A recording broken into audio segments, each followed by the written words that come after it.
sins and evil deeds which they used to earn. So this particular hadith, I titled it, for the sake of our discussion, The Human Anatomy.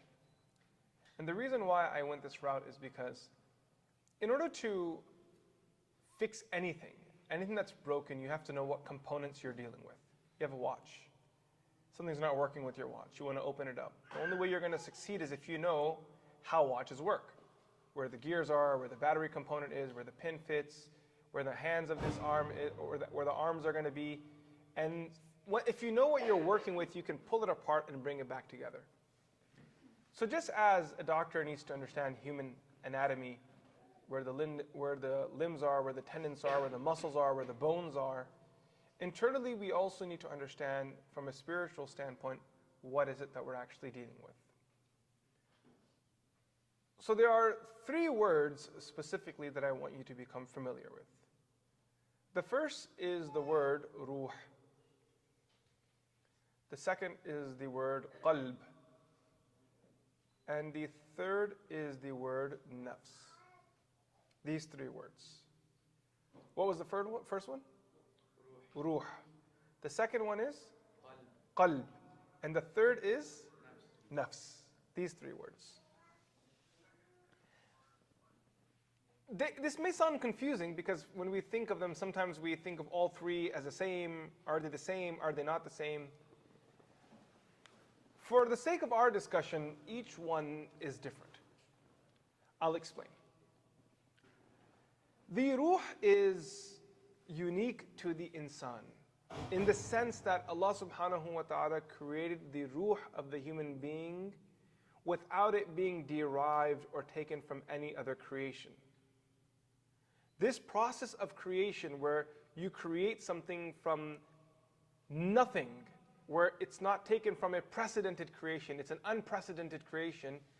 In Arabic, we refer to this process as takween. Versus when you create something from something else that already existed. The human body was created from soil, which already existed. خَلَقَهُ مِن تُرَابٍ. That process of creation where you create something from something else is what we call takhliq. So the sifat takhliq and the sifat takween. There's takween and takhliq. Now when you create something from something, what happens is there are attributes and traits from the first that now enter into the second. Does that make sense? So the human physical body is very much attached to the material world because it was created from this very same material world. It has that desire, the lowly element to it. So think of it as a material downward gravity pull that pulls the insan towards everything that this dunya has to offer. And then there is the ruh of the insan that was created by Allah and was not precedented by any other creation, meaning that this ruh of the insan only knows one thing, and that is to love Allah. That's all it knows. The ruh of the insan only knows one thing, and that is to be loyal to Allah, to love Allah. That's what it enjoys, that's what it desires. The ruh of the insan can never be corrupt in this regard. The ruh of the insan can never be corrupt in this regard. It comes from Allah and all it desires is to return back to Allah. So when a person dies, the first thing we say is, Inna lillahi wa inna ilayhi raji'un. That to Allah we belong and to Him we return, because that's where the soul of the insan came from. And as the soul leaves the body, immediately we say this statement, Inna lillahi wa inna ilayhi raji'un. Now this soul of the insan, the ruh of the insan, exists in an area of the human body referred to as the qalb. The ruh of the insan exists in the qalb. I'm going to try to keep this as simple as possible. So if you feel like you want to give up because this is getting complicated, don't. Just don't. Just stick with me for 10 minutes. This is all going to make a lot of sense, because I'm going to wrap it all together with one good analogy. So the ruh, created by Allah, not created from anything before it, unique, special creation. Allah takes pride in creating it. The ruh only knows one thing, and that is to love Allah, to be loyal to Allah, and to fall in love with Allah. And this is why no matter how corrupt a person is, when you start talking about Allah in front of a person, there is this silence, this calmness that overcomes them. Because the ruh of the insan begins to slowly wake up that, oh gosh, this is my jam. This is why I was created. What are you doing? You haven't done this for years. What's going on? That calmness that you feel is the ruh awakening in that moment. The ruh is housed in a casing that we're going to refer to for now as the qalb. Don't think of a physical qalb like the heart, the organ, but it's a state that Allah subhanahu wa ta'ala has created, an unseen part of the human being. And I know this raises another question. What do you mean there's an unseen heart? You have to understand the human being is composed of the seen and also the unseen. This is what makes us as believers. The scientific world only says the human being is created of the seen. They refuse to accept anything called the soul. Is that clear? They don't believe in the soul. The furthest they're willing to conceive is something called the human consciousness. So where we say a ruh, we say the insan is a makhluk murakkab, not basit. The insan is created of two components at least, the seen and the unseen, the khalq and the khulq, the physical and the intangible, the amr and the khalq. أَلَا لَهُ الْخَلْقُ وَالْأَمْرُ وَيَسْأَلُونَكَ عَنِ الرُّوحِ قُلِ الرُّوحُ مِنْ أَمْرِ رَبِّي أَلَا لَهُ الْخَلْقُ وَالْأَمْرُ. The insan is created from multiple components. This is our argument. This is a Quranic argument. That there is the unseen part of the human being. There is the ruh of the insan. And the ruh of the insan exists in the qalb of the insan, the heart of the insan. And now outside of this heart of the insan, the heart is like a casing. And as long as our heart is clean, if it's pure, if it's not tainted, if it's not fogged, the light of the ruh, what the ruh desires, will emerge from inside outward, and all the insan will want to do is satisfy the ruh, which is to please Allah subhanahu wa ta'ala. But what happens is, this casing of the heart, unfortunately, is fogged, and it's tainted, and it's been painted over.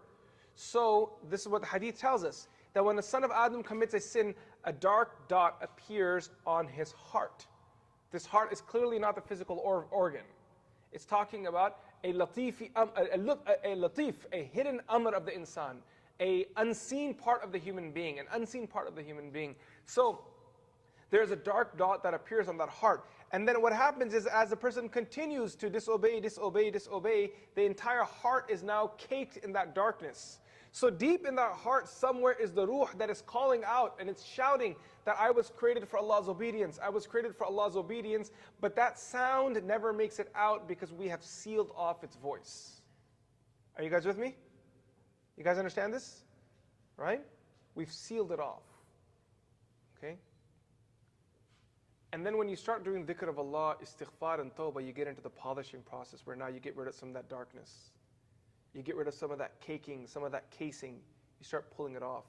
And as you do that deep clean, and as you clean it out, now the ruh starts doing what it's meant to do, what it desires to do, which is worship Allah. Every human being has the innate ability and desire to love Allah. We believe in this as Ahlul Sunnah wal Jama'ah. We refer to this as fitrah, the ability to distinct between right and wrong, as defined by Shah Waliullah. That every human being has that ability. And where does that ability originate from? It originates from the ruh that Allah Azza wa Jal created within us. And it desires that. And you know when the Quran says, أَلَا بِذِكْرِ اللَّهِ تَطْمَئِنُّ الْقُلُوبِ, that verily through the remembrance of Allah do hearts seek contentment. This is what this means actually. That because when a person does dhikr of Allah, they begin to water and nourish their ruh. And it's that ruh, when it's nourished, when it's watered, when it's cared for, it becomes very strong and gives the human being the ability to make all the change that you need. So there is the ruh, which must always be managed and taken care of by doing dhikr, by remembering Allah, by reading the Quran, by following the sunnah of Rasulullah sallallahu alaihi wasallam. But if you don't nourish the ruh and you engage in sins by giving into this third word called the nafs. I'll explain this in a moment. The nafs, think of its primary role, practically speaking, to stoke temptation within the human being. What is the primary role of the nafs? Everyone with me? To what? To stoke temptation in the human being. Controlling the nafs means controlling how much of temptation you allow to exist in your life. There is no way to bring that down to zero, because if you brought that down to zero, you would no longer be an insan. There are two main temptations that the nafs is interested in, ghadab and shahwa. Ghadab refers to anger, and shahwa refers to desires, which could either be now two categories, shahwatul batn or shahwatul farj. Either it could, that's why fasting covers these two, right? Either it's about staying away from intimacy or it's about staying. So the nafs is always trying to stoke two areas. It's trying to stoke two temptations, two main areas of yours. What are they? Anger and desire. These are necessary. Because a person can say, why did Allah even create me with anger and desire? Because if I didn't have anger and desire, my heart wouldn't be tainted from the outside. It would be pure. The ruh would do its thing. I would be a righteous servant. Necessary for human survival. Without anger, there can be no justice. Anger is a mechanism to enact justice and to receive your rights. Always remember this. A person, you know, if you read, for example, the works of Manatanvi, Sheikh Imam Ghazali rahmatullahi and others, when they define anger, they say, هو ثوران دم القلب بإرادة الانتقام. The part that matters is the second one, at least for our discussion, that anger is the gushing of blood, the excitement that comes into a person. The person gets really excited and kind of like mad and angry. Why? بإرادة الانتقام, because they are seeking justice. Someone did wrong to them. An angry person assumes that they are wronged. And if they can't control their anger, they have a victim mindset. That's what the problem is. Without anger, you can't enact justice. You have to have anger. Anger is praiseworthy. The Prophet of Allah had anger. It's actually very important. You have to have anger. Imam Shafi'i said, "Man istughdiba falam yaghdab fahuwa himar." The one that is provoked and does not get angry is a donkey. You have to get angry. It's important. If someone swears at your mom, you should get angry. Someone swears at your deen, you should get angry. Otherwise, if you are provoked and don't get angry, then you are a donkey. So anger is very important for justice. Again, there's a whole lecture here to be given. You can see there's a lot packed in there. And I will come back to that later on in today's discussion, inshallah. And the second part is shahwa, temptation, because without that, the human being would cease to exist. Again, if you didn't have the temptation to eat, you'd starve. And if you didn't have the temptation to be intimate, human beings wouldn't procreate. Is that fair? But each of these have to be controlled. You have to know how to control your anger, control your desire to procreate and to be intimate, and control your food as well. And as you control these things, you get a grip on your nafs. Therefore, the nafs serves you. And if you don't get a grip on it, then this temptation and this anger will overcome you. And most of temptation and anger resides in the mind of the human being. So the truth is, outside of what emotion you're feeling right now when you're angry, it doesn't change anything in the real world. The temperature of this room, no matter however you feel, is 73. You guys understand? Like food is going to come out of that oven and everyone's going to eat it whether you're angry or not. It's a you issue. That's what the nafs does. It messes with you. This is where mental health issues come into play. The original mental health scholars of Islam, the original counselors and therapists in Islamic history were the scholars of Tazkiyah and Tasawwuf. Read Imam Ghazali's Ihya Ulumuddin, that's all it is. Literally. He's teaching you how to deal with your emotions. That's what the book is all about. How do you deal with anger? How do you deal with ujub? How do you deal with kibr?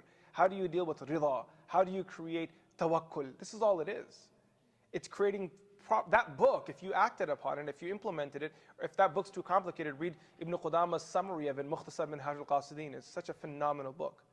It's a summary of a summary. Like the Ihya, the Minhaj al-Qasidin, the Mukhtasar Minhaj al-Qasidin. It's a one-volume book by Ibn Qudama al-Hanbali. Now that kind of book, if you were to implement it, you basically created equilibrium in your mind and in your heart.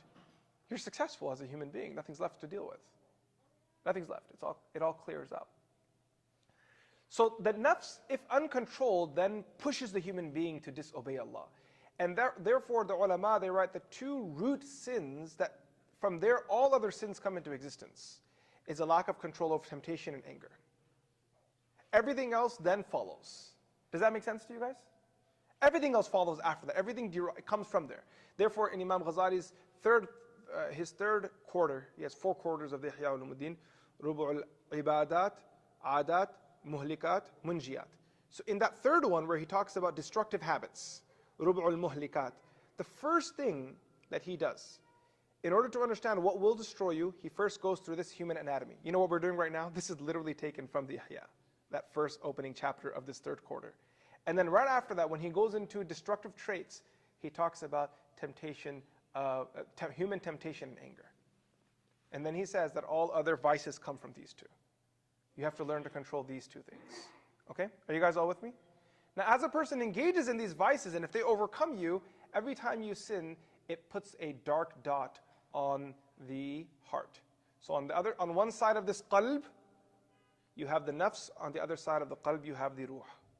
The ruh wants to emerge and wants to shine outward, calling a person towards the obedience of Allah. And the nafs, if uncontrolled, will cast darkness, locking the ruh in. So most of what you do in your spiritual growth as a believer is taming the nafs while through dhikr and ibadah watering the ruh. If you do these two things simultaneously, you will grow and be successful. Does that make sense to you guys? This is what we call takhliya wa tahliya. These are the two terms that we use. Takhliya refers to purifying the nafs of ill traits.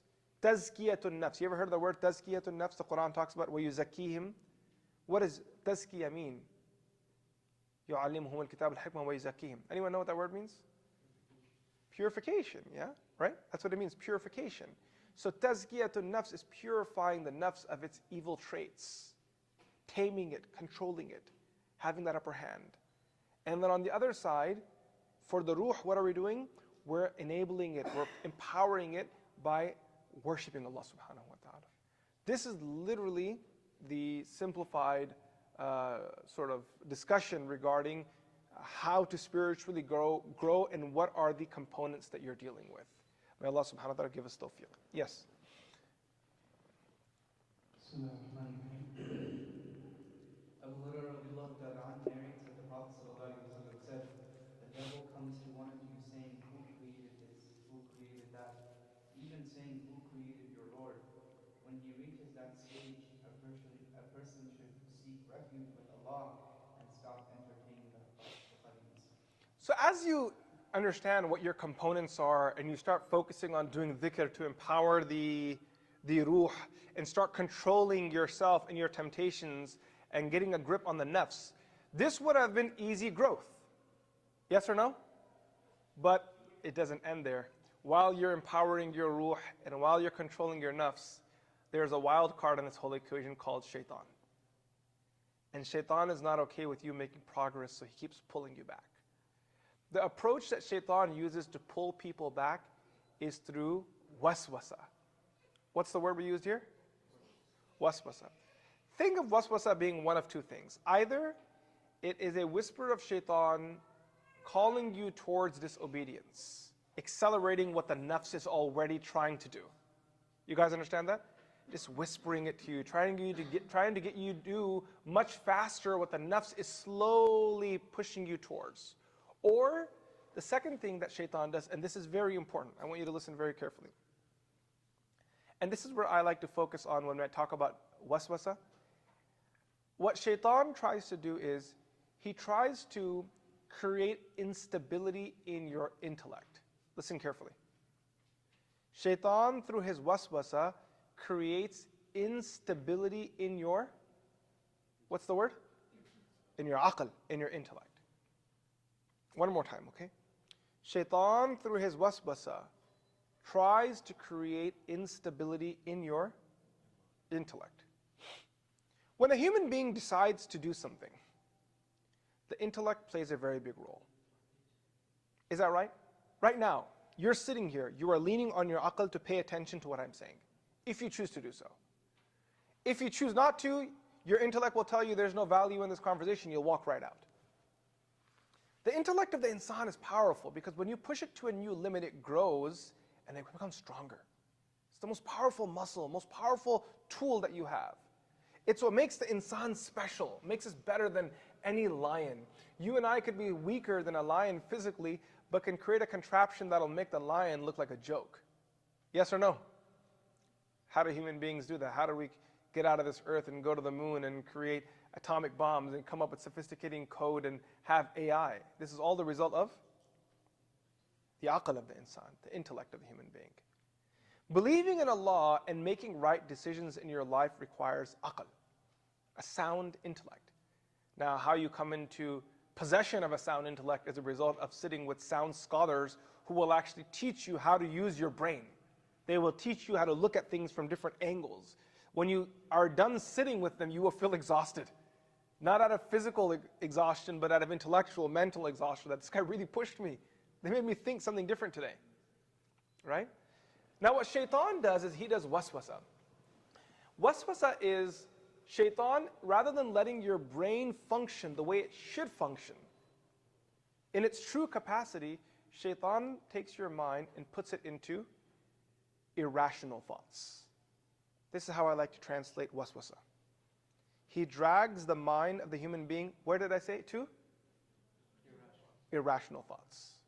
Because once I get the human being stuck in irrational thoughts, he won't use his brain, or she won't use her brain to think about things that actually matter. So the easiest way to distract a human being for shaitan is to engage the mind in irrational thoughts. Did I break my wudu? Did I actually break my wudu? Did I actually break my wudu? Maybe some more urine came out. Maybe some more. Are you guys following? You guys understand that? That whole OCD concept? This is exactly what it is. It's shaitan getting you focused on irrational things so you don't focus on the ones that actually matter. Right? And the human brain loves it. Why? Because you get to take your brain off of things that actually push you. You know, Dr. John Sarno, he has, you guys ever heard of that name before? Anyone heard of the name John Sarno? No? You ever heard of the name? Because of me, probably? Yeah. I always tell people that after Allah and His Messenger and all the religious people that influenced my life, Sarno was probably one of the most influential people in my life. I never met him, but his works really, really impacted me in ways that I can't really describe how influential this person was on me. I never met him, but he died recently. His name is John Sarno. And he has this theory that he proposes, which I found to be true. Now, Wallahu Alam, everyone's different. But I found his statements to be very true. I found them to be a hack, actually. I honestly found that his ideas, if understood properly, can show you a whole different world. Dr. John Sarno's ultimate theory was that a lot of pain, physical pain human beings feel in this world, listen very carefully, a lot of physical pain that human beings feel and experience in this world that don't have real physiological solutions, only proposed problems. So for example, things like irritated bowel syndrome.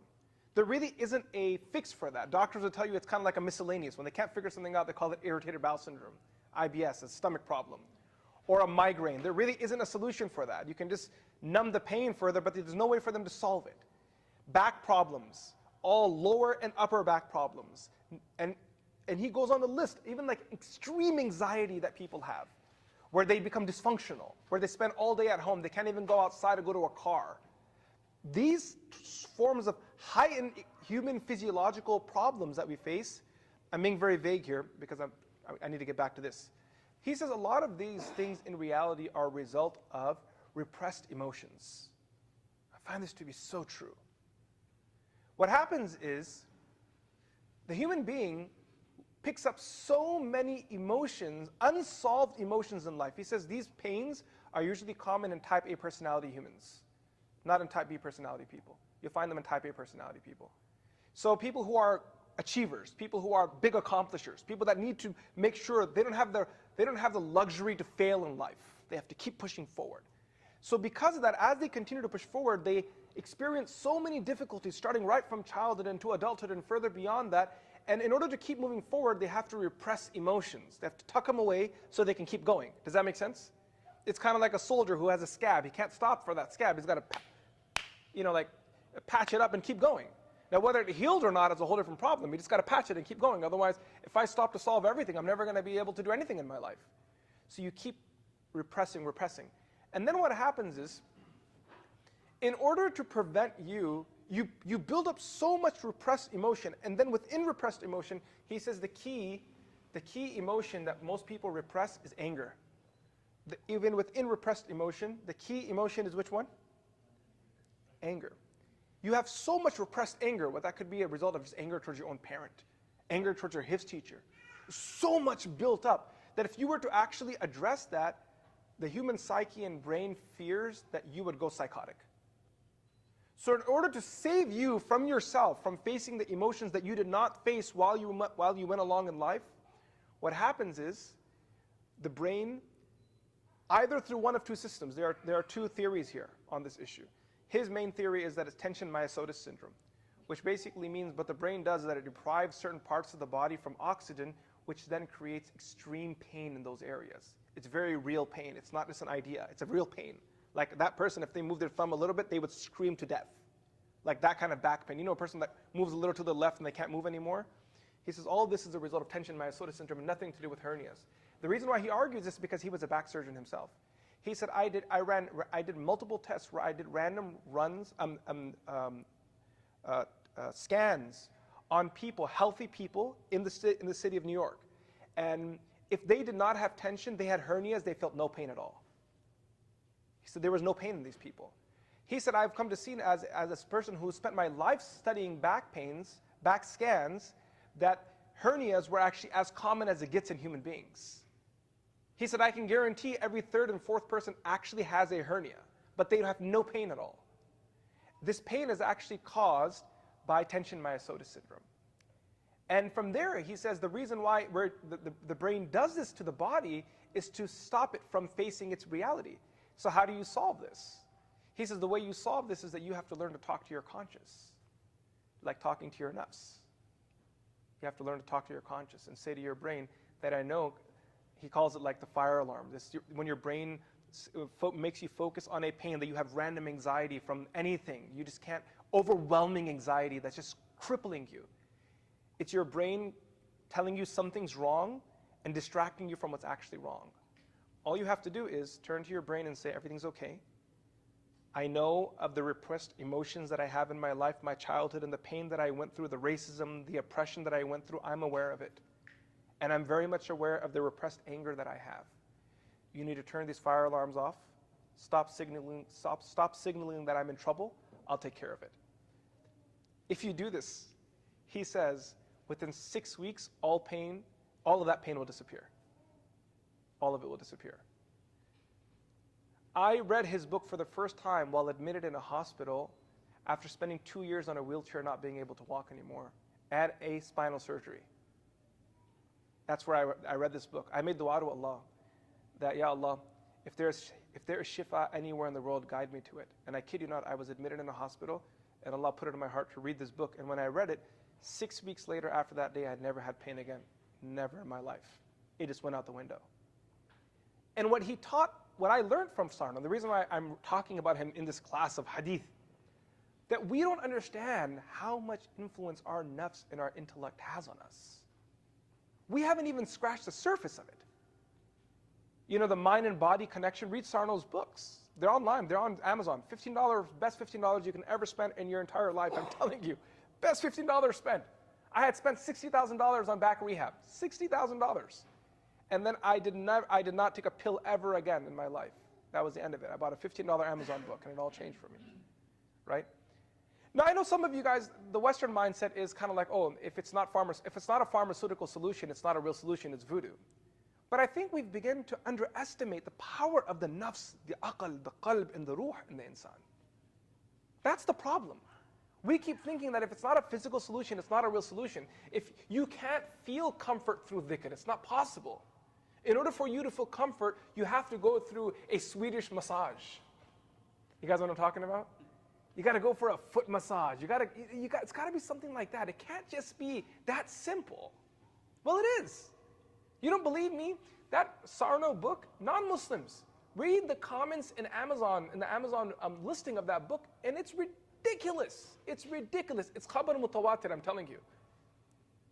Like, it's inconceivable that this is a hoax. It's inconceivable. Tens and hundreds of thousands of people. You have entire therapists and clinics that have converted their whole approach to therapy based off of what they call the Sarno system of therapy.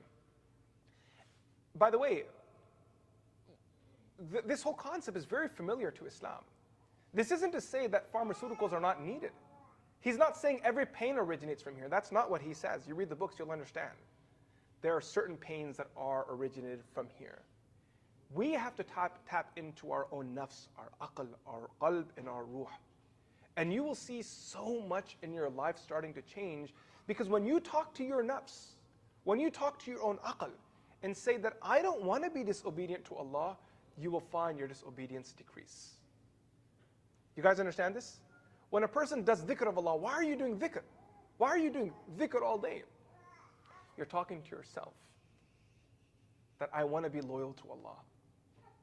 كنت سمعه الذي يسمع به وبصره الذي يبصر به. Then what happens then? Then everything that you do is in line with what Allah wills of you. That's what you desire. So hence the whispers of shaitan. Shaitan's whisper is to take you into an irrational state. That's what it does. Shaitan likes to put you in irrational fears. That if you step out of the house, you'll have a car accident. Irrational fear. The human being is incapacitated now because we pay very much attention to what we're thinking. We pay more attention to our thoughts than we'll ever realize. And now shaitan has made it inside, and he's feeding random thoughts to you that your parents hate you. It's irrational. Why would they hate me? I don't know, but they hate you. It's just an idea. So that's, and see right here, right? Shaitan says, who created, who created, who created, who created? And these are irrational thoughts. As rational as they may seem to ask who created God, that may seem like a rational thought, but it's not rational. And this is not a theological discussion, theological class. Otherwise, I would literally prove to you how this idea of continuity, right, preceded by something, must be preceded by something, is a flawed theory. There was a time, Infinite regression. In Arabic, they call it aqidat tasalsul. Infinite regression, that's the right word. What do we call it, guys, in aqidah, in Arabic? Tasalsul. Infinite regression, that everything, like, it's a flawed theory. It doesn't exist. It is 100% irrational. It is 100% irrational. You read any aqidah work, any work on Islamic theology and law, they will tell you there is the hadith and then there's the qadim. There's the wajibul wujud and there's the mumkinul wujud, right? And tasalsul exists right until you reach wajibul wujud. Then before that, that's where the equation must end. Otherwise, you enter into infinite regression. But anyway, that's not the place for it. So here we're told that when shaitan takes you to those thoughts, when shaitan takes you out of your rational state to your irrational state, at that point, you have to ask Allah to help you. فَلْيَسْتَعِذْ بِاللَّهِ. Don't try to rationally deal with the irrational. You know, a person that fears that urine's coming out, urine's coming out, urine's coming out. If they try to rationally solve that, shaitan will own you. You have to be equally irrational with the irrational thought, but irrational at the level of doing something that is beyond your capacity, and that is to make dua to Allah. A'udhu billahi minash shaitanir rajim, and end the discussion right there. So let me explain this to you. So someone says, irrationally they feel urine just came out of my body. Are you guys following me? They're not in the bathroom, they haven't drank anything all day. It's just a pure irrational thought that urine is coming out. They just feel like every 2 minutes urine's coming out. Now rationally, what would you do if you felt that? Go check. And then what would you do? Yes. What was that, sorry? Behind you? Yeah, make wudu. That's very good. What did you say, young man? I can't hear you. Use the restroom, yeah. You use the restroom, do wudu, do istinja, clean that area. These are rational things, right?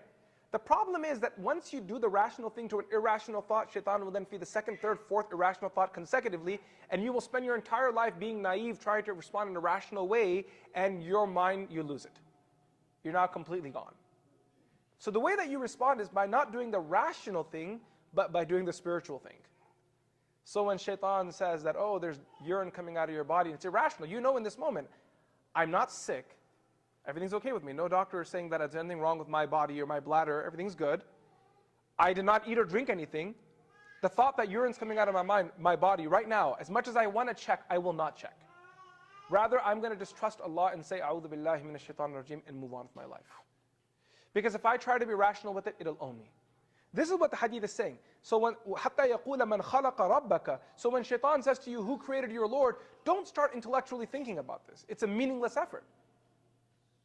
What you should do is just say, A'udhu billahi minash shaitanir rajim, ignore it and move on. Because there's nothing that hurts shaitan more than being ignored.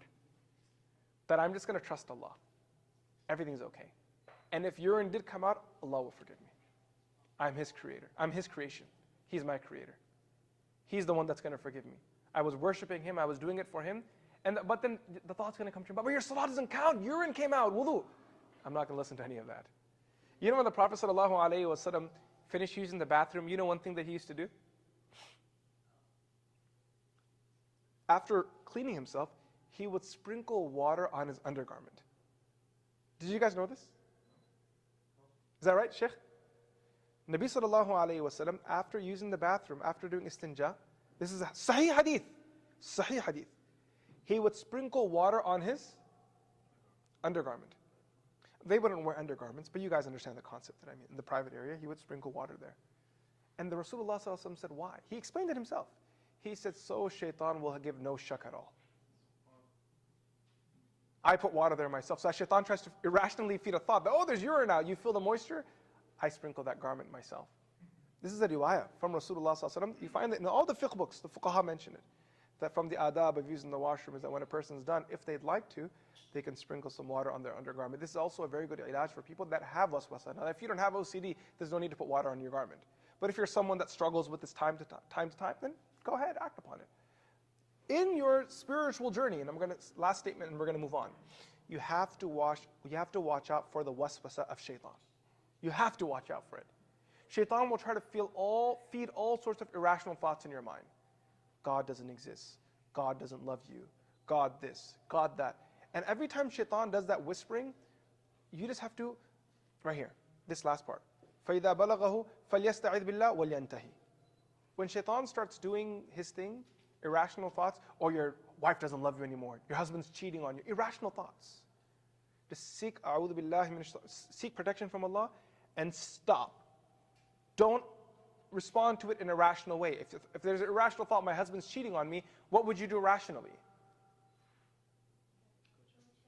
Go check, right? What is the hadith telling us? Should you respond to an irrational thought with a rational thought? No. What are you supposed to do? وَلْيَنْتَهِ. What does that last part here mean? وَلْيَنْتَهِ. It says it here in English. What is it, guys? And? Go ahead, read it out for me loud. Stop. And stop. That's what the hadith says. Stop. Don't do anything. Don't go down some random irrational thought loophole, because otherwise you will lose yourself.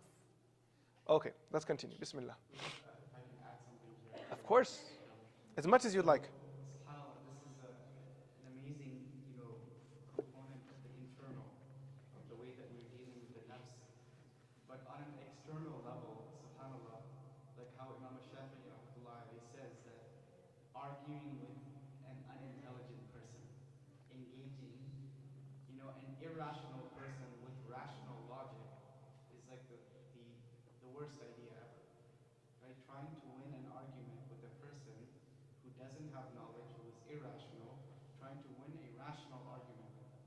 This is a physical manifestation of shaitan coming in order to destroy a person's psyche, in order to create this instability of the aql and the mind on an external level. So we have to be careful of that as well. Sheikh, you can... This is beautiful. This point that Sheikh Abdul Hakim mentions, where Imam Shafi'i rahmatullahi alayhi says that only a fool argues with a fool. Right? An intelligent person wouldn't argue with a fool. Because what's the fool going to do? He's going to pull you down to his level and pull you into a loop of nonsense. And there are some arguments that when an individual invokes that type of argument, they basically expose their level of intelligence. What's one of the worst forms of argument? What was that? There's no Allah. Yeah, that's a good example. But the type of argument that usually isn't the best one, not the most intelligent type of argument, it's what we call whataboutism. This is a fool's argument, not an intelligent argument. You guys are familiar with whataboutism? So mom says, clean your room, and then the kid says, but what about my sister's room? What do they call this, guys? Whataboutism. You guys understand? Oh, look what's happening in Gaza right now. Innocent children are being killed. What about Hamas? Hey, buddy. Let's talk about one thing at a time. I mean, yes, we can talk about that. We can. No one's saying no. But you can't just do the switcheroo thing. Whataboutism is switcheroo. You just like, instead of focusing on the issue, you're just running in another direction. That's what a safih does. That's what a jahil does. You know, that whataboutism, what about this, what about that, what about this, what about that? And they're wasting everyone's time without anyone actually making any progress. Watch out for the waswasa of shaitan. That's what I want you to remember, okay? Watch out for these waswasas. You entertain them, they'll own you. When you start feeling them, say a'udhu billah and move on. So remember I told you guys that the main temptations that the nafs wants to push you towards? What were some of them? What were they? Anger, that's the next hadith. And the other one was? Temptation, that's coming next. You see? So now we're dealing with some of the vices of the nafs. Go ahead. Hadith number 7. Abu Hurairah radiallahu ta'ala reported that a man asked the Prophet ﷺ to give him advice. And the Prophet ﷺ said, do not get angry. The man repeated that several times. And the Prophet ﷺ replied, every time, do not get angry. So the Nabi ﷺ is teaching him, do not get angry. The ulama, they say, do not get angry means do not get angry excessively. Otherwise, as I mentioned, anger is praiseworthy too. Imam Ghazali in the Ihya Ulumuddin writes that al-ghadabu fihi ifrat wa tafrit wa i'tidal. There is the absence of anger, which is blameworthy. There is excessive anger, which is also blameworthy. And then there's i'tidal, which is prophetic. Nabi sallallahu alayhi wasallam did get angry. And there are examples of that. It's a whole study of its own. I think last time I gave khutbah here, I talked about examples of the Prophet sallallahu alayhi wa sallam getting angry with Mu'adh ibn Jabal radiallahu anhu. In the khutbah, we addressed this issue that time. So there is a healthy version of it. You have to control your anger. If you find someone being angry a lot, know that your nafs has a strong grip on you. You got to learn to control it. And part of that anger, part of controlling that anger is having those conversations with yourself. This is the whole concept of a muraqabah, a muhasabah. That you sit with yourself and you have that conversation that if I'm angry all the time, that means everyone's always wrong and I'm always right. Does that make any sense? Like why is my wife always wrong? Am I not wrong ever? Am I seeing this wrong? You have to have those conversations with yourself. That why am I always so harsh? And if you can your anger is really tough. Anger's job is to have you convinced that you have been done wrong and the other person is the wrongdoer. In order to get a grip on your anger, you have to start exploring the possibilities that your mind and your nafs are over-exaggerating what actually happened.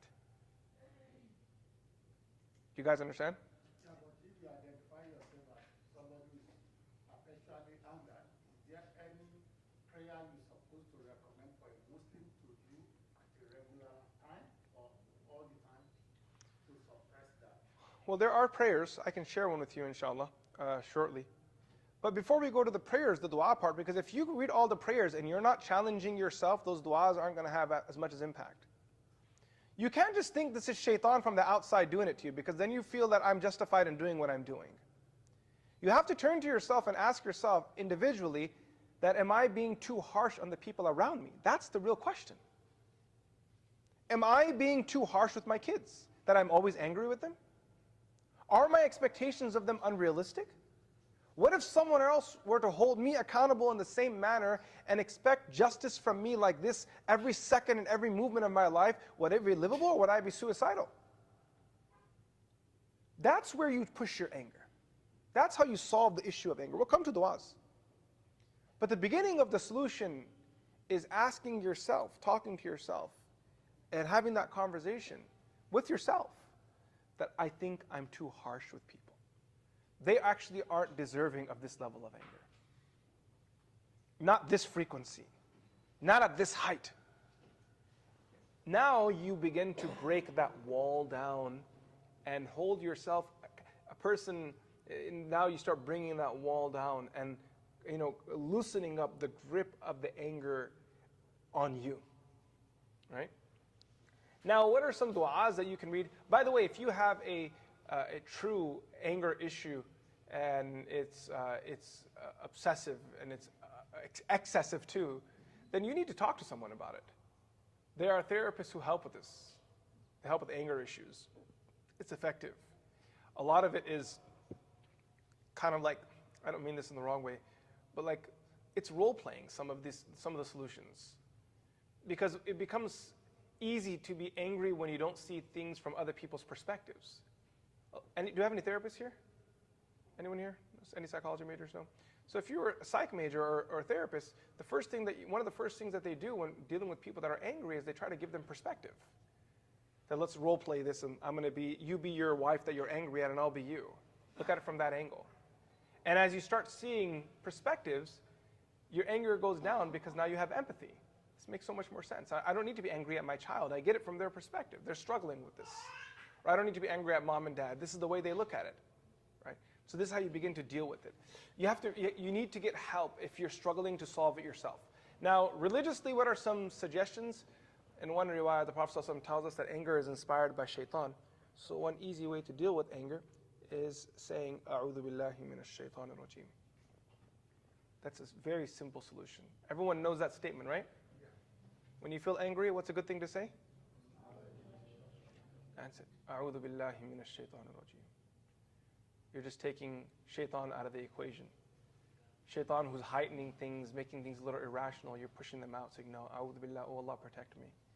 Another thing, there's a lot of discussion regarding anger, and I don't want to just get caught on it. But you had your hand raised? Did you?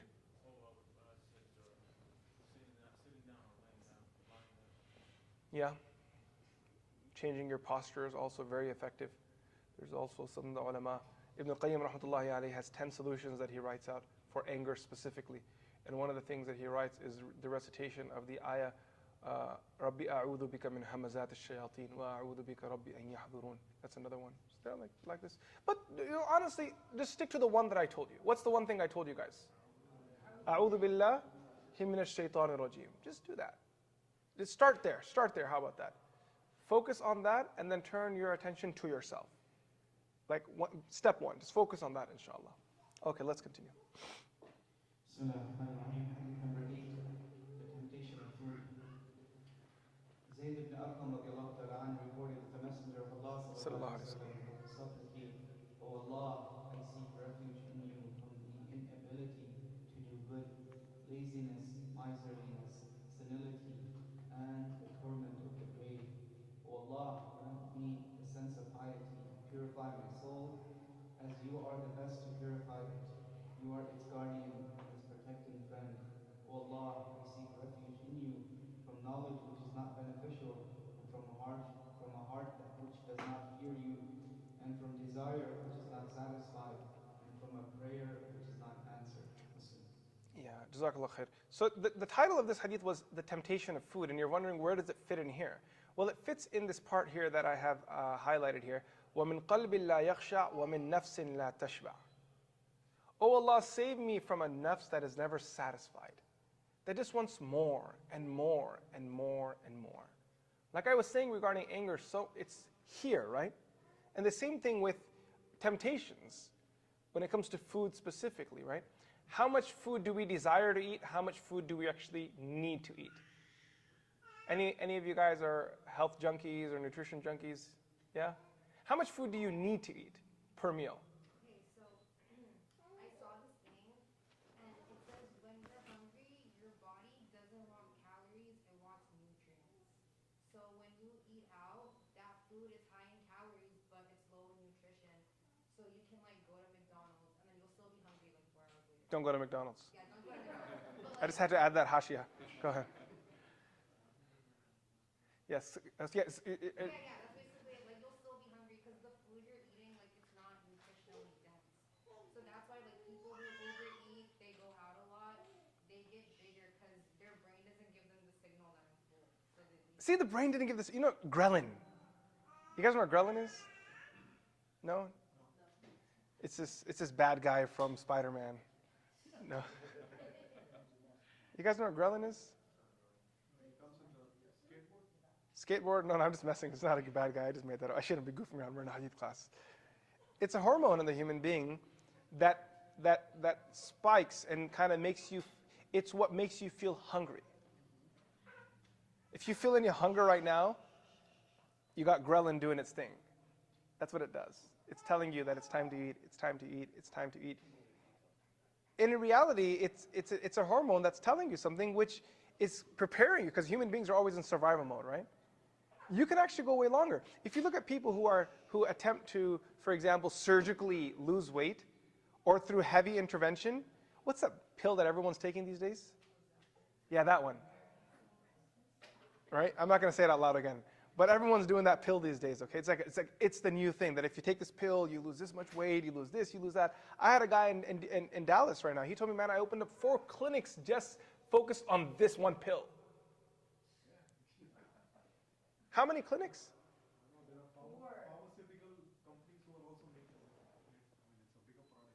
These guys are, this guy's banking it.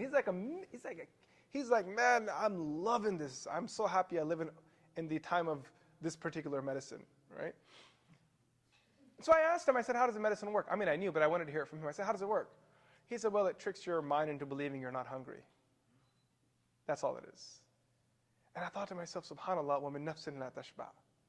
When the insan doesn't have control over their own nafs, now they have to use pharmaceuticals to control it. Rasulullah ﷺ didn't want that. A sahabi asked our Messenger of Allah, do you give us permission to castrate ourselves? The Prophet said, no. We don't need medical intervention in controlling the nafs. You learn to control it yourself. Control your shahwa. Control it yourself. You don't need to castrate yourself. Control you. You control you. It's harder, a little bit more discipline. If you look at, I forget the name of the procedure, where they used to before put a balloon in the stomach, right? And what was the purpose of that? To minimize how much people eat. And then that kind of had its own dangers, and then that surgery evolved. And today, when you look at it, people who have like the stomach surgery done to help lose weight, they basically block off 2/3. They cut off 2/3 of the stomach. Is that what it's called? They remove half the intestines? No, also they cut the stomach too. I have a relative who had the surgery done recently. What they do is that they cut their stomach, and they leave a small portion of the stomach left. He said exactly. He said there's they leave 1/3 of it behind. So they forcefully, you cannot hold. You try to eat more than that, you're going to vomit. You can't do it. All of this should have been accomplished through controlling your nafs. You don't need surgeries for this stuff. You don't need to snip, cut, and twist and turn and burn and this, that, the body. Learn to control your own nafs. Learn to say to yourself, it's enough. I don't need more than this, right? But again, the world that we live in, it's all about temptation. You see that the bowls have gone deeper, the plates have gone longer, the spoons have gone deeper, forks have gone deeper, cups have gone taller. You guys notice that? What's the difference between like going to your kitchen and picking up a small size spoon and when you get one of the big ones? What kind of euphoria do you feel in that moment? I'm not the only one, clearly. Like, when I pick out the longer fork from the fridge, not the serving fork, because then you feel like, yeah. But the one that's a little bit longer, when you pick that up from there, you're like, oh, this is going to be a good meal. That's the nafs talking to you. Just wants more. So an easy way to handle this is eat in smaller portions. Make the plate a little smaller. Share your plate with someone. Deal with the greed. Refuse to eat, like multiple servings that, I'm going to have one go and second go and third go and fourth go. Like buffets are not good for the nafs. Might be good for the wallet, I don't know. But as far as the nafs goes, they are very bad for you. You need to learn to have a little and move on. Yes? Hadith number 9.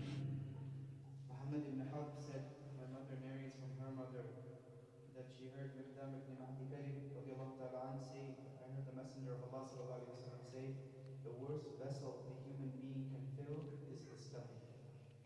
It is sufficient for a human being to eat a few mouthfuls to keep his spine straight, but if he must fill it, then 1/3 of food, 1/3 for drink, and 1/3 to breathe. Literally, one of the physicians that performs this surgery, he lives in Houston, he's a friend of a Muslim guy.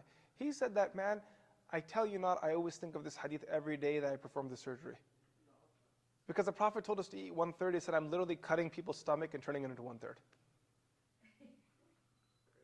Huh? It's crazy, right? He said, I literally do amal on this hadith every day for other people, permanently. That I'm just cutting their stomachs into 1/3. They spend one day in the hospital and I send them back home. and then now they have to deal with whatever follows next, and then they lose their weight and stuff. Was it very effective? I can't speak. I'm not a physician. That's the doctor speaking. Are you a doctor? Yeah, I can't speak on this. I don't like giving medical advice. So Muslim, this is one hadith that I had a question about.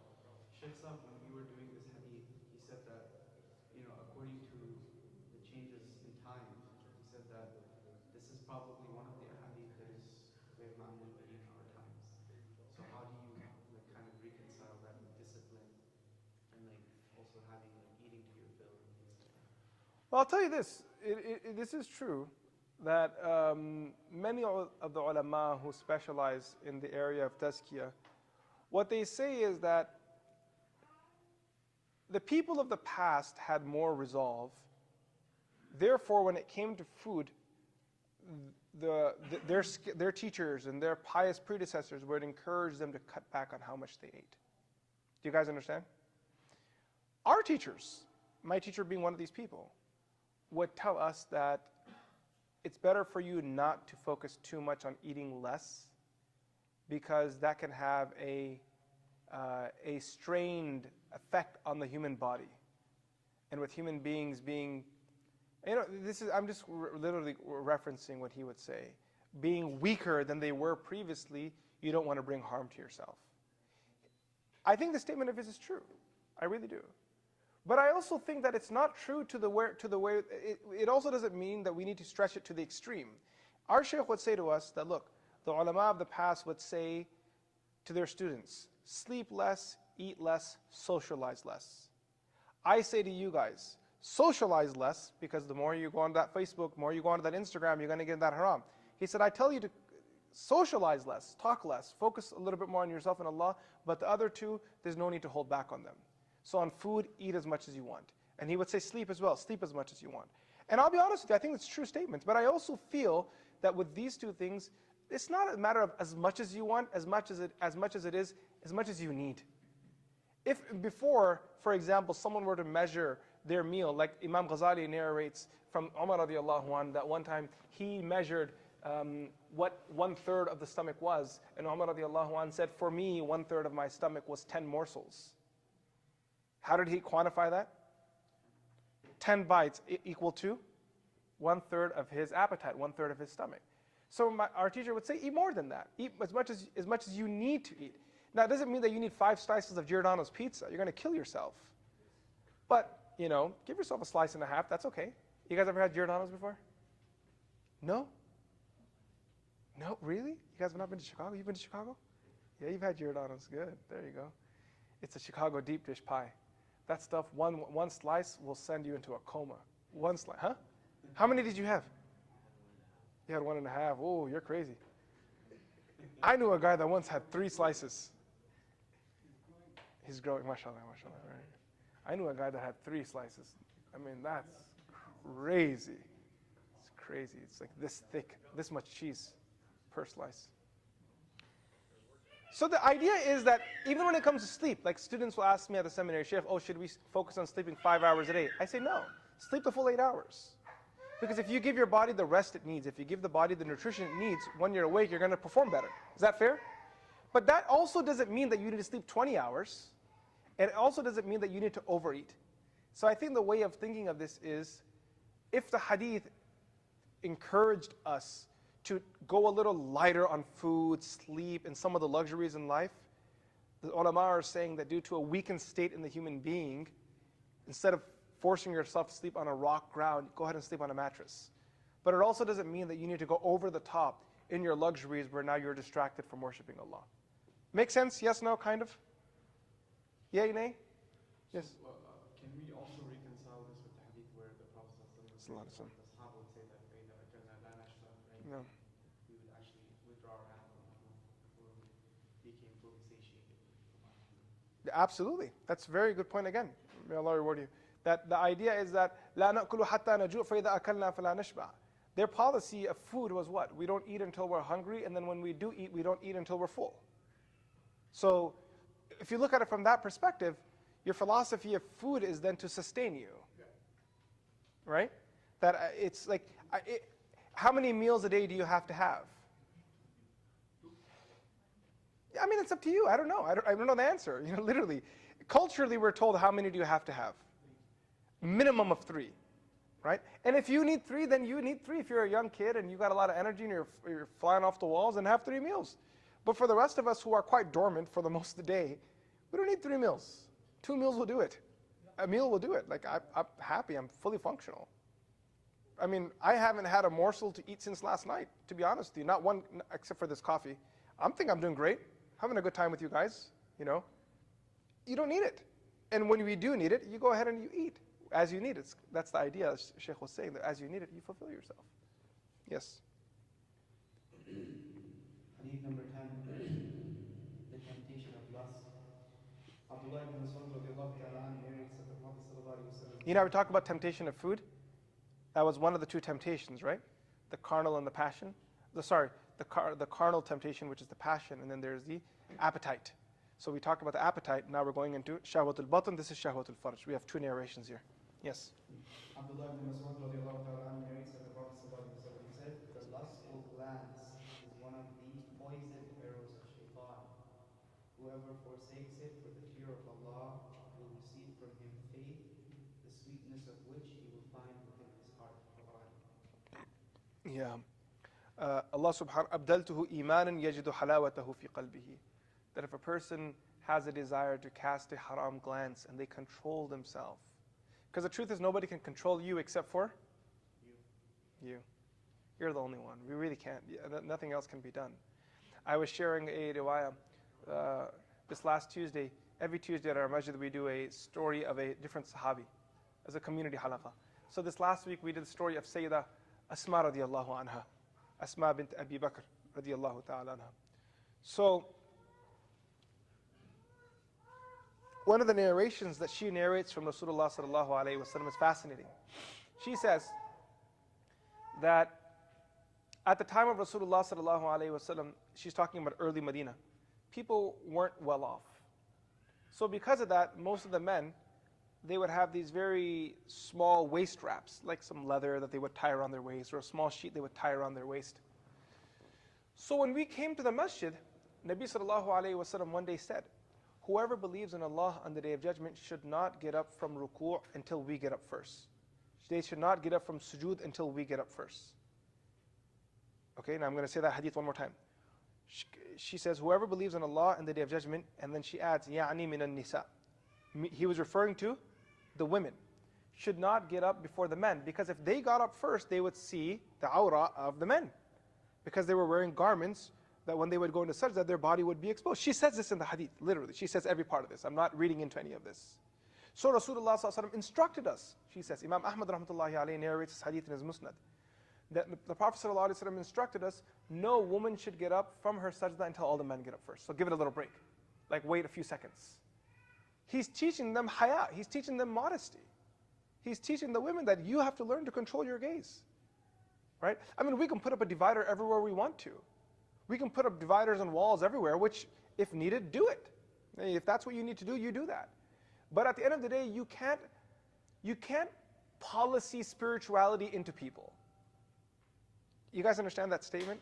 Like the problem the West has is that we think racism is solved through policy. Racism is a spiritual disease. It needs a spiritual solution. Policies can facilitate that, but if you aren't willing to accept that policy is a result of kibr, racism is a result of kibr, and that is a spiritual disease, without having a real spiritual solution, you can create as many policies as you want, you have a new version of racism.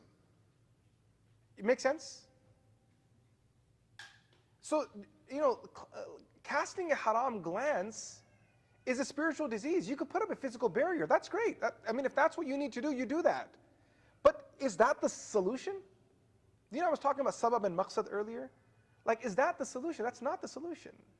The solution is that you have to bring taqwa into people. And that's where Asma radiallahu anha's riwayah is so powerful. When I read that riwayah the first time, I was dumbstruck. I was like, wow, what a teacher Rasulullah sallallahu alaihi wasallam was. He could have easily dealt with this situation in 100 ways. But the one thing Nabi sallallahu alaihi wasallam started with is telling the women, make sure you don't get up before the men do if you believe in Allah on the Day of Judgment. He's putting the onus on them. That you have to control your glance. You have to control what you look at. Otherwise, we can put up dividers everywhere, but the phone's going to be yours, and at nighttime, you're the one that's going to put it to charge. What are you going to do about that phone? It's not going to run away anywhere. Now it's you and your phone. You have to have taqwa. Yes. Hadith number 11. Anas ibn Malik radiallahu ta'ala anhu narrates the Messenger of Allah sallallahu alayhi wa sallam said, there is never obscenity or obscenity in a thing except that it tarnishes it, and there is never modesty in a thing except that it beautifies it. So, this is how do you develop, how do you control your gaze? Yeah, now I need that charger. We hit the 10%. 15 minutes. Yeah, I think we can pull it off. Actually, no, we'll pull it off. We should work. 10%, yeah. I mean, if the tablet dies first, the class ends. So, what were we saying? Yeah. How does a person create modesty, and how do you control that temptation? Sorry, how do you control that temptation? By modesty. You have to be modest. Be mindful of your actions, knowing that there is accountability with Allah subhanahu wa ta'ala. Yes, go ahead. Hadith number 12, the yearning for growth. Yeah. This is a poem of Al-Mutanabbi. Al-Mutanabbi says, وَلَمْ أَرَى فِي عُيُوبِ النَّاسِ عَيْبًا كَنَقْصِ الْقَادِرِينَ عَلَى التَّمَامِ. That وَلَمْ أَرَى فِي عُيُوبِ النَّاسِ عَيْبًا كَنَقْصِ الْقَادِرِينَ عَلَى التَّمَامِ. I do not see a flaw more distasteful than the mediocrity of the capable. Does that make sense to you? Like, out of all the flaws of a person, one thing is that a person is incapable of doing something and they don't do it. That's not really that blameworthy, is it? The guy didn't stand a chance. Like, do you get it? Like, there's a person who, for example, never studied medicine in their life, and they were told to take the MCAT, and they failed. Is that a big deal? Why not? They didn't stand a chance. The guy never studied it. He doesn't know it. And medicine is not his thing. He's more of an engineer type guy. He's a number math guy. This is not him. On the other hand, you have someone who's really good at biology and is good at all science-related subjects, and has memorized everything that needs to be memorized for passing the MCAT, but then the dude just doesn't show up for the test. Now that really sucks. Because you could have been on the world, you could have been at the top of the world, and because you didn't show up to that test, let's say for example, you didn't get a second chance at doing it, and therefore you picked up a bad drug habit, and then after that you flushed your whole life down, like all of that could have been avoided if you just were competent in something you were already good at. وَلَمْ أَرَى فِي عُيُوبِ النَّاسِ عَيْبًا كَنَقْصِ الْقَادِرِينَ عَلَى التَّمَامِ. There's a person that's capable of completing a task, and he doesn't do it. Why? Out of laziness. That guy's the worst. This poem of Al-Mutanabbi is powerful, and it's important. Why is that? Because all of you sitting here are Al-Qadirin. You are Al-Qadirin. You are capable people. Capable how? Allah gave you iman. Capable how? Because you just heard everything that we've said today. You're reading these ahadith. You're sitting in a masjid. You've been sitting here for 3 hours now. Is that right? You are Al-Qadirin. But after all of this, if you fall short, وَلَمْ أَرَى فِي عُيُوبِ النَّاسِ عَيْبًا كَنَقْصِ الْقَادِرِينَ. If the believer doesn't fall in love with Allah, if the kafir doesn't, then there really wasn't much hope there. The mushrik didn't do it. There really wasn't that much hope there. I mean, what's that guy going to do? But وَلَمْ أَرَى فِي عُيُوبِ النَّاسِ عَيْبًا كَنَقْصِ. How did the believer fall short in falling in love with Allah? How did that happen? You are really, like, I speak to myself, not to you guys. You're a scumbag. You're an idiot. You are really the worst of people if you couldn't accomplish this after Allah gave you all. And I think if you want to, look at this statement of Al-Mutanabbi from another perspective, a Quranic perspective, I'll share one ayah with you. فَبِأَيِّ آلَاءِ رَبِّكُمَا تُكَذِّبَانِ.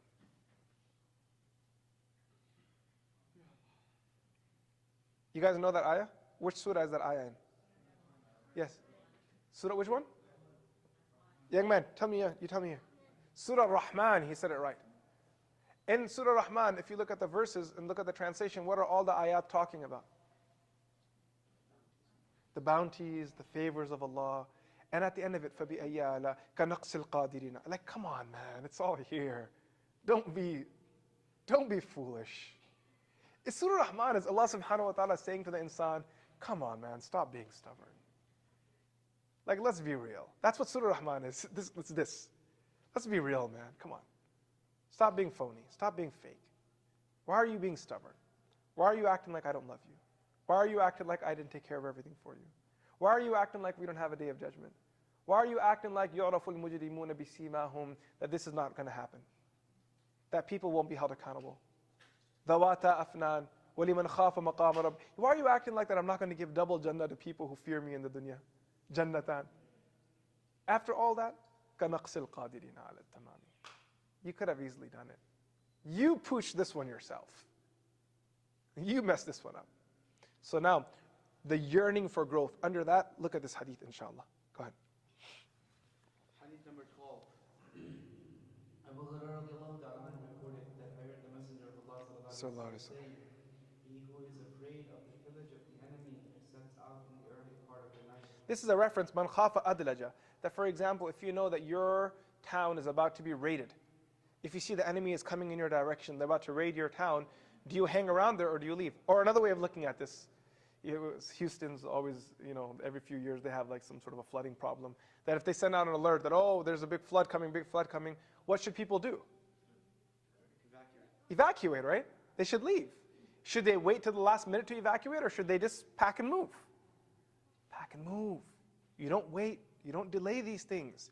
When an opportunity presents itself or there's a danger on the way, you got to take it. If someone says to you, I can give you 40% return on your investment, and that person is legit, and you have the cash, what do? You take it. You do your due diligence, whatever that is, and then you move on. You don't wait for, oh, I'll come back to you in 4 years. You don't do that. The opportunity is going to be gone. You move. So, man khafa adlaja, wa man adlaja balagha al-manzil. And whoever leaves early will reach the destination. Another way of looking at this very same hadith, that instead of, man arada safara adlaja, instead of man khafa. This is another way of looking at the narration, another perspective. That if you want to travel from here to, for example, go to Chicago, right? You got to be there in 20 hours and it's an 18-hour drive. Should you wait or should you just leave? You should leave. You know why I became 15 minutes late today to the halaqah? Because of me. Sheikh had agreed to come at 9:30 a.m. I said, man, San Antonio is only an hour and a half away. You can come at 10:30. We'll make it there by 12. He did come at 10:30, and we did leave at 10:30. And what happened? Man, the traffic is crazy here. I've never seen traffic like this in Dallas. It's crazy how much traffic there is. Is that normal? Yeah. 35. That's wild. Anyway, let's read. Bismillah. So, hadith number 13, consistency is key. So that last part, ألا إن سلعة الله غالية ألا إن سلعة الله الجنة. Indeed, the commodity of Allah is precious. Indeed, the commodity of Allah is paradise.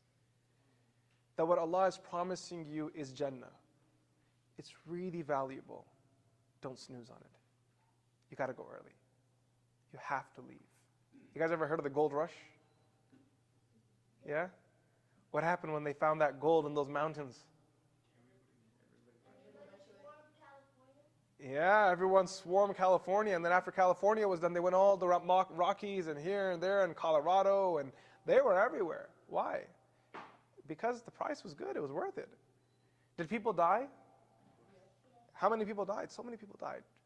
These East Coasters were like trying to get through the mountains and never dealt with that level of cold and the elevation and navigation. It's hard. It's crazy, man. If you read some of these memoirs, it's terrifying, it's scary, man. Cannibalism. Like they literally, they didn't know how to get to the mountains. It was horrific stuff, but they did it. Why? Because they had their eyes fixated on that gold, that they had to make it to the gold. They knew they had to get there. So if a person is willing to do this for gold, resort to cannibalism. Not one story, many stories. If they're willing to do this for a rush gold, then what about a gold rush? Then what about a Jannah rush? Ala inna sil'at Allahi ghaliya. Ala inna sil'at Allah Jannah. Yes. Consistency is key. Hadith number 13, narrated by Aisha radiallahu ta'ala anha, Allah's Messenger sallallahu alayhi wa sallam said, do good deeds properly, sincerely, and moderately, and know that your deeds will not make you enter paradise, and that the most beloved deeds to Allah It's not the deed that'll get you into Jannah. This is tricky, but it's important. It's not the deed that'll get you into Jannah, it's the deed that attracts the pleasure of Allah, which will get you into Jannah. Does that make sense to you? And the reason why this is important is because when you start thinking it's your deed that gets you into Jannah, you center entering into Jannah around yourself, and that takes away from ubudiyah. The whole journey, everything here, this whole class, like honestly, if you don't read one lick of anything and you walk away with this one word, ubudiyah, and you make this your life goal, that I need to understand what this word means and implement it into my life, you're successful.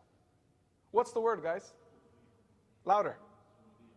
Ubudiyah. That's the word that you just have to remember. You talk to Sheikh later on, say, Sheikh, how do I implement ubudiyah in my life? Whatever he says, you do it. Anything he says, if he says this act is going to bring ubudiyah into your life, you do it right away. Don't fall behind on it. That's all it is. But when a person starts thinking that my deed is going to get me into Jannah, and it's all me, then is that ubudiyah? That's not ubudiyah. Right? That's the opposite of that. So you got to be a little humble.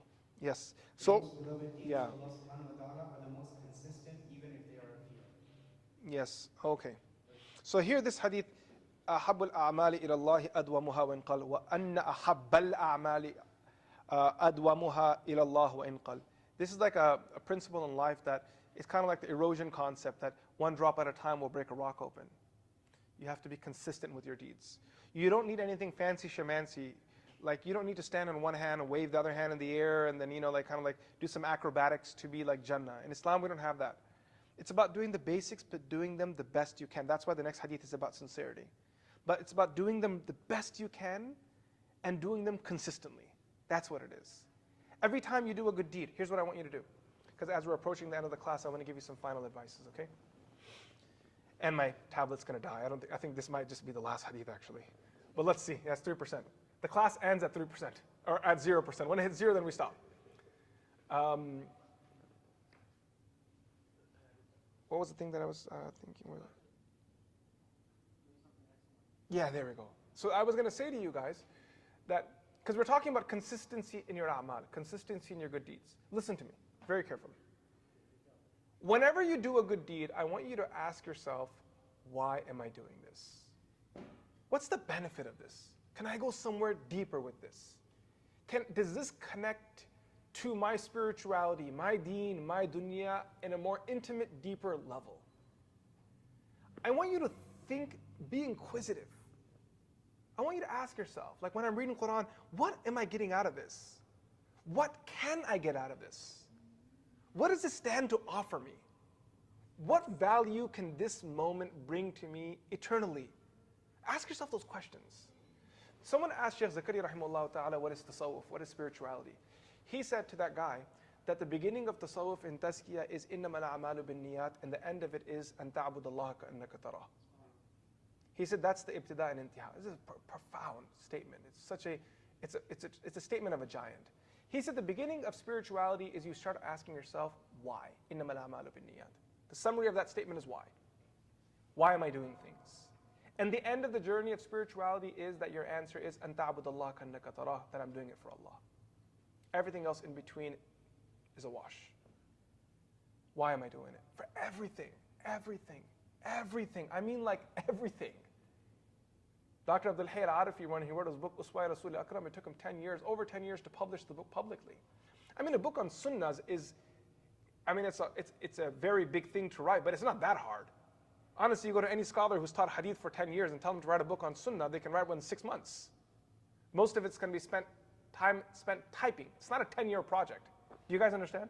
Because the hadith regarding sunnahs are abundant. The books written in this regard are abundant. It's not a 10-year task. So his student, Mufti Muhammad Taqi Usmani Sahib, he writes that, the reason why it took my sheikh 10 years to publish the book is because he didn't want to publish the book until he had acted upon it. And for him acting upon the sunnah, every sunnah that he wrote meant that he needed to make sure not only was he doing the sunnah externally for the right reasons, but internally as well. So it took him 10 years to ask himself for everything he was doing in his life, why am I doing it? And for the answer to be correct. That's tasawwuf, that's tazkiyah. What else is there if this isn't it? Asking yourself the right questions and being consistent and keep pushing yourself. Keep pushing yourself. One thing that I always say to students when they say to me, Sheikh, oh, I want to grow in my spirituality, I ask them, do you have the juice? In other words, in tazkiyah, the question is, do you have the talab? Do you have the desire? Do you really want this? And the reason why it matters is because, you know, like other courses, like if you say, oh, I want to learn how to read the Quran like properly, Sheikh would tell you, okay, the course for this is going to be 6 months. Why? Because there's an outcome, right? It's one directional. Is that right? It's one directional. You start here and you move forward. With the nafs and spirituality, it's two directional. You make progress, you lose. You make progress, you lose. You make progress, you lose. Because the nafs is at play, shaitan's at play, your weakness, and da. So this journey of spiritual growth, as daunting as it may sound, what I'm going to say next, it's rewarding. But the truth is, it's a lifelong journey. It's not a 6-month class. This is not a 6-year program, an Alamiya program that I graduate and I'm done. No, that's not what it is. Not a PhD program that 9 years later I'm done. That's not what it is. This course, this class, and I say this to every student who says, Sheikh, I really want to work on this. I say, do you have the desire that's needed, because this is a lifelong journey. And in order for us to pull this off, for us to make any progress, I need you to be consistent with whatever little is prescribed to you for the rest of your life. So if I ask you to read Quran 20 minutes a day, you can't come back to me 1 week from now and say, Sheikh, I didn't do it. I'm not going to baby you. I'm not going to waste my time on you. You have to be serious. You got to take this responsibility yourself. So if you're supposed to wake up for tahajjud every day, that means tahajjud every day. You got to take yourself serious. You need to push yourself. Self-accountability. And with that, I think it's time. So we'll stop here. We got through, alhamdulillah, 1/3 of the book almost. So that wasn't too much, but also not too less. It was a pleasure sitting here with you guys and having these conversations. I really did enjoy myself, and I pray that Allah subhanahu wa ta'ala puts this in our mizan hasanat, inshallah, and that we are rewarded for it. Jazakumullah khairan, for lending us your valuable time, and we ask Allah subhanahu wa ta'ala to accept each and every one of us and allow us to start Ameen. learning spirituality, with the first step of deep contemplation of our shortcomings, and making a sincere intention and dua to Allah subhanahu wa ta'ala. Allah gives us the tawfiq to be able to realize, how our teachers used to say, aadmi samajhta hai ab kitne pani mein hai. Like the realization of how much we're actually lacking. This is one of the biggest diseases in the world today, that people are not aware of what they are lacking, the shortcomings. And that's why no one is ever ready to take the step towards rectification. Because how are you ever going to be able to rectify yourself if you can't even acknowledge that there's a fault to begin with? So inshallah, we conclude today's workshop with the beautiful ahadith that we've listened to. I'm sure some of you have noted down some questions, and inshallah we'd like to ask from the Shaykh. And this is, wallahi, I cannot emphasize to you how valuable this moment is. Right? We only have 15 minutes left, so please ask something that you think that it's worth asking. You ask yourself, is this worth asking? Don't, there's a lot of people with questions. I want, the most valuable questions, inshallah, to be asked. So I'm not going to hand over the mic because we have proximity, inshallah. Just go ahead. Bismillah. Any questions? Sisters, you want to get us started? Yes, one of you. Sister with the blue hijab, you want to start? Sister Heather, that's you. Alaikum salam. I have a question. Everybody tells me because I'm blind that I'm guaranteed Jannah, but I want to know what actually that involves, because I think there's blind people that are like not very good, but that they can't be going to Jannah if they're not doing the right thing. So I don't know if that's the proper hadith for if you're blind and going to Jannah. Beautiful question. May Allah give us tawfiq to be self-critical like this. The hadith of Rasulullah sallallahu alaihi wasallam is that there is not a servant who is patient with the test of his two beloved things, but in return I will give him Jannah. حبيبتيه أي أو وفي رواية كريمتيه يعني عينيه. So that first part of the hadith is important, where Rasulullah sallallahu alaihi wasallam teaches us that being patient with the test of Allah is what gives you that Jannah. Does that make sense? What that means is that, what does it mean to be patient with the test of Allah? That means to be committed, to be unwavering in your commitment to Allah, to not question, to not be frustrated, to not be angry, to believe in Him, to be loyal in Him. That's what patience means. Patience with a test, or patience in general, falls into one of three categories. على الطاعة عن المعصية على المصيبة. That's what complete patience is, that when you're in any situation, when I'm in a situation, for example, someone says that I can't see, I've lost my eyesight, I'm blind, I need to be patient. That's what the hadith is saying for me to get Jannah. Okay, how am I patient? Well, patient, in order for it to be complete, must be approached from three angles. That whatever difficulty I'm facing should not prevent me from al-ta'a, from obeying Allah. I need to continue to obey Allah no matter what my handicap is. Is that clear? Anil musib, anil ma'asiyah. I need to use this challenge that I'm in to remind myself that I can't take this as a back door to disobey Allah subhanahu wa ta'ala. Right? I have to be patient at that front. And the third is, I need to be patient with the issue itself. That I'm not angry at Allah. Or I'm not frustrated with my circumstance. When you bring these three things together, you now have an obedient servant who's been tested by Allah. Why won't Jannah be theirs, inshallah? But if a person doesn't enact sabr properly, then Allah knows what the outcome will be. Wallahu alam. So you mentioned like the Islamic perspective when it comes to mental health and therapy. I find that kind of interesting. So I just wanted to ask you, like, do you recommend like any sources for someone who's trying to like look into that? Look into this. Sheikh Mikhail has written some good books recently on mental health from an Islamic perspective. Sheikh Mikhail Smith. He wrote 2 books so far. He's planning to write some more. I think that might be a good place for you to keep an eye out. Obviously, I have a student who lives in Chicago. His name is Hussain Keshavarsi. He studied with me for over a year, alhamdulillah. He's a PhD and has dedicated his life. His first dissertation was on understanding jinn possessions with mental health challenges. That was a really good paper that he wrote.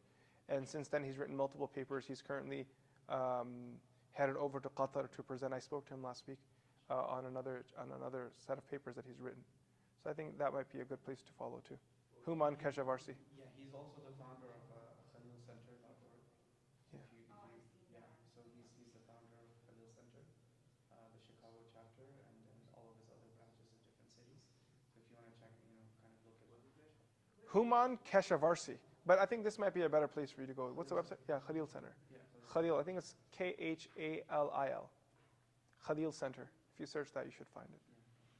But I haven't surveyed their website myself. I'm not sure what's out there. But I mean, Human's a student and I trust him. So I think it'll be, whatever material he has published will be good. Yes?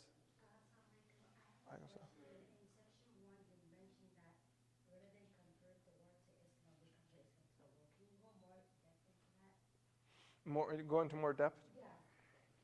I'll share that with you. My phone, my battery's going to die. Oh, that's weird. Yeah, just jumped up to 6%. It was 3 when I closed it. it's that extra imani use. 1 second, let me It's that last stretch.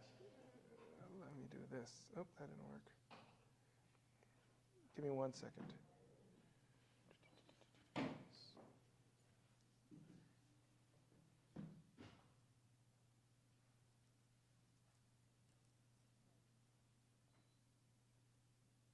Here it is.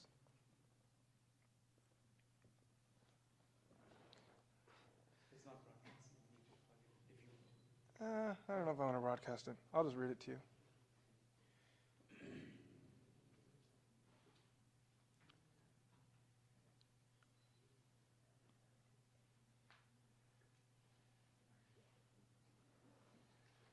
So this is something I was reading on the literally when Sheikh arrived to the hotel. I was reading this in the lobby, just reading this passage, and that statement of mine was inspired by this passage that I was reading. I'll read it with you. I'll read a part of it for you. I mean, it's a longer discussion. So here the author is talking about Christianity, and the context of it is how Christianity responded to secularism. That's the context of the conversation, how Christianity responded to secularism.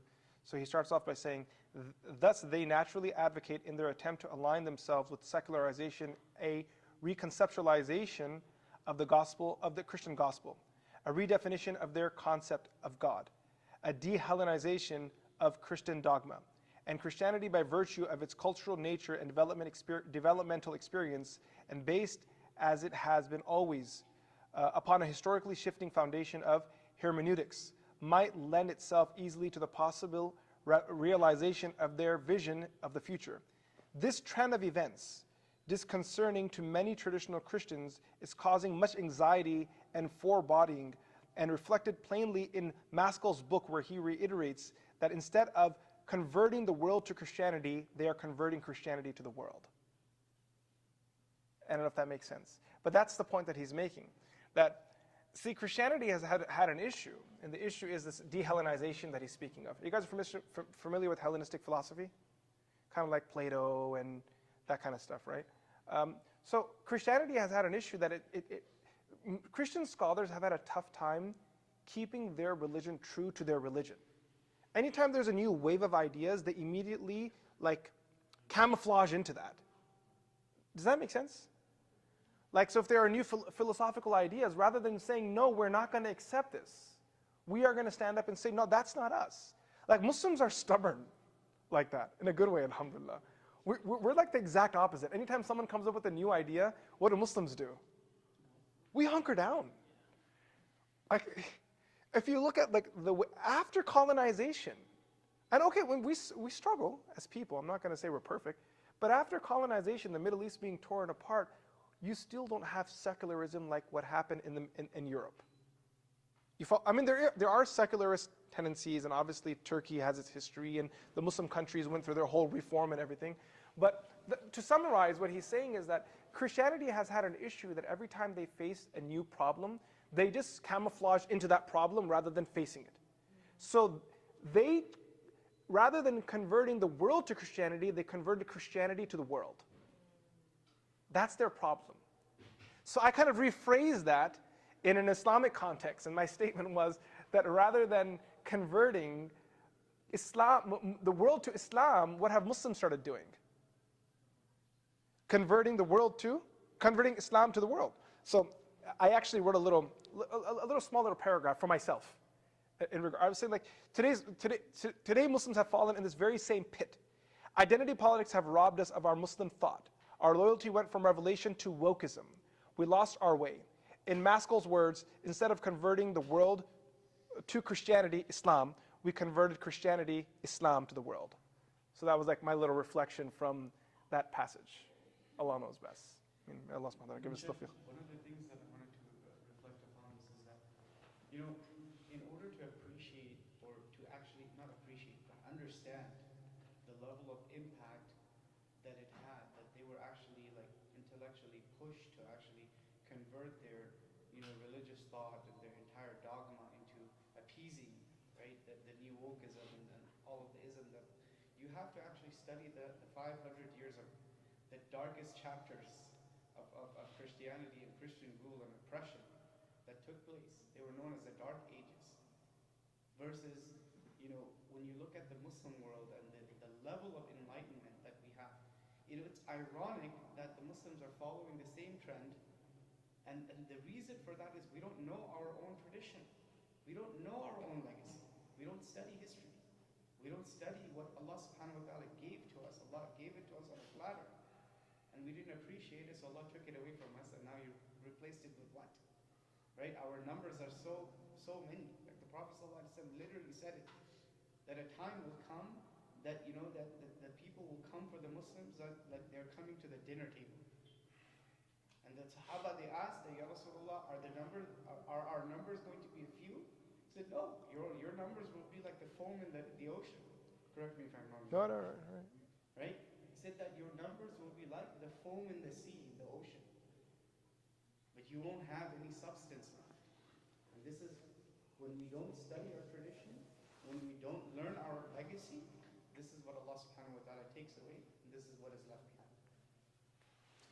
There are some books and works that need to be studied. You know, like some of these things that focus on intellectual thought and make us familiar with our history. One of my students, he wrote a book called Lost Islamic History. Firas as well, yeah. Firas al-Khatib. He studied with me at Darul Qasim. He's a very good young man. He was doing his PhD in the University of Chicago. I don't know if he finished it or not, but his book on lost Islamic history is a very good book to read for someone that has no idea what Islamic history is. It's like this small book. It's very good though. Have you read anything on Islamic history before? I use like some papers on the European Institute. Oh yeah, Yaqeen has some good stuff. But you should read that book. It's a small book. It's like a bedtime book. It's not too intense. It's very light, relaxed, chilled. Interestingly enough, the former Prime Minister of Pakistan, Imran Khan, actually, at one time, he actually displayed Firas al-Khatib's book Really? in one video. I was like, the PM of Pakistan. Like, imagine. I think he's a young kid from Chicago. Firas. He's a smart guy though, I'll tell you that. That's quite powerful. That that the PM of a country is reading his book. That's a really good book to read. And also the other book that I recommended today. What was the other one called? Islam and Secularization. Yeah. You guys remember that book. Please don't forget it. Don't sleep on it, guys. Especially for those of you who are readers and intellectual people. Don't sleep on it. Islam and Secularism by Dr. Naqib Attas. You're going to benefit a lot. Okay, folks, I think maybe we should conclude. Last question, anyone? The book you read when you were sick in the hospital? Yeah, Healing Back Pain by Dr. John Sarno. It's called Healing Back Pain by Dr. John Sarno. That's the name of the book, Healing Back Pain by Dr. John Sarno. If you Amazon that, you'll find it. That's it? Or you want to ask? Okay, go ahead. At certain times, you feel a spiritual high, but sometimes, you're not feeling so motivated. How does one maintain a spiritual high, and how do you get yourself out of being unmotivated, if that makes sense? A lengthy discussion.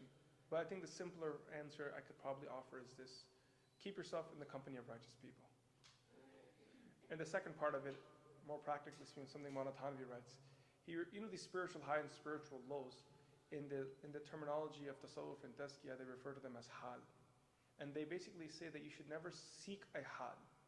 Because seeking a hal, seeking spiritual highs is beyond your capacity. Allah gives it to whoever He wills. You can replicate one action right to the T, the same way you did it last night, and you may or may not feel the same. Because that euphoria, that excitement, that pleasure you feel in that ibadah is purely a gift from Allah, and you never demand a gift. Your job is to just be loyal and keep doing it because Allah told you to do it, and when it's right for you, Allah will bless you with the hal. Allah will bless you with the spiritual high. And this is a lesson of consistency. That whether you feel anything or not, you're not doing it for the feeling, otherwise you're worshiping yourself again. You're doing it for the sake of Allah's command, right? And to please Allah subhanahu wa ta'ala, and so that it'll benefit you. And then Allah will give you that halawat al-iman. It'll come when it's meant to come.